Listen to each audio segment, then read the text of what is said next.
It's too late. We're almost there. Already? Jules tugged on one sneaker as she glanced back at the clock. I thought you were leaving at 9. The pilot called. There's a storm or something. I don't know. He has to fly out earlier. Oh no, make him wait. I can't. Don't you get it? She's really doing it, Jules, Shay said, and some of the toughness in her voice disappeared. Edie's getting rid of me. That was a little overly dramatic, but so was Shay, through and through. Jules finished lacing her running shoes. Then tell her to wait.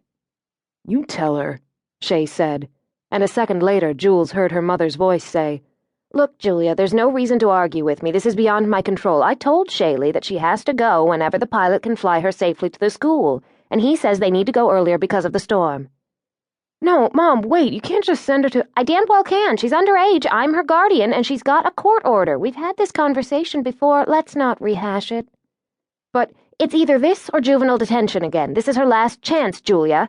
The judge ordered her to make a choice, and she, smart as she is, took the school. It was also her choice to hang out with that criminal and take part in a crime. Her boyfriend wasn't so fortunate. He didn't have a rich father to get him a lawyer. Dog will be going to prison for a long time, so your sister should count herself lucky. Just wait. The connection was severed, leaving Jules to worry from the middle of her messy bedroom. She couldn't believe her mother was actually shipping Shaylee off to a distant school for troubled teens, one that was in the middle of no damned where. She flew out of her condo and waved to Mrs. Dixon, her neighbor, as the woman carried her wet newspaper into her unit. Once inside her old Volvo, she drove toward Lake Washington and the address she'd gotten from Edie earlier, the spot from which Shaylee was to be picked up by seaplane for her ride to Blue Rock Academy in southern Oregon. Edie had given Jules the address the day before. Jules floored it. However, the freeway was a parking lot, and the latest traffic report blaring from Jules' radio didn't make her feel any better. Apparently, everyone who owned a car in the state of Washington was sitting on the I-5 freeway in the drizzling rain, as evidenced by the line of blazing taillights stretching ahead of her Volvo. Jules peered wearily past the slapping windshield wiper as the traffic crawled north.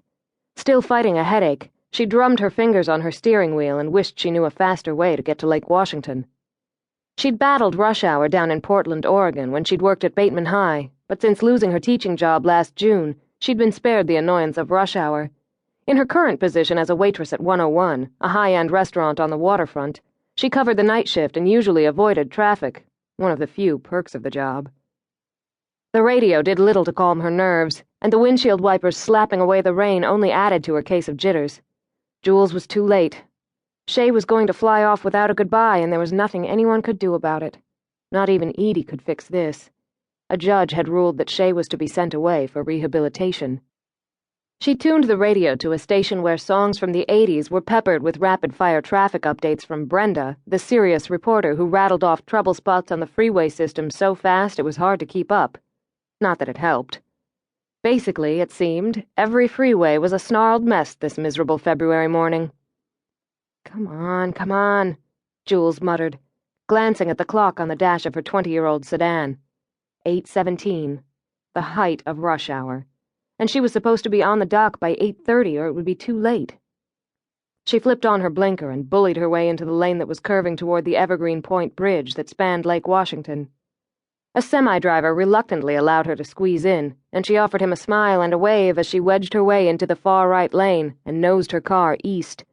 She was nearly clipped by a guy in a black Toyota who was talking on his cell phone. Idiot! She slammed on her brakes and slid into the spot just as the first notes of Billie Jean by Michael Jackson filled the interior of her Volvo. Oh, God. She pushed the radio's button to another preset station, but the strains of the song reverberated through her head. In her mind's eye, again she saw her father, lying in a pool of his own blood, his dying eyes staring upward as the song played over and over. Jules nearly smashed into the pickup in front of her. Oh, Jesus! Calm down, don't kill yourself getting there. Adrenaline from the near wreck sang through her veins. Jittery, she took 3 breaths, then, with one hand, fished inside her purse for a bottle of painkillers. The stuff she'd taken earlier hadn't worked. She found the bottle and popped off the cap with her thumb. Pills sprayed over her, but she didn't care, washing 2 tablets down quickly with the remains of yesterday's Diet Coke that she'd left in the car's cup holder. The bad mix of caffeine-laden syrup and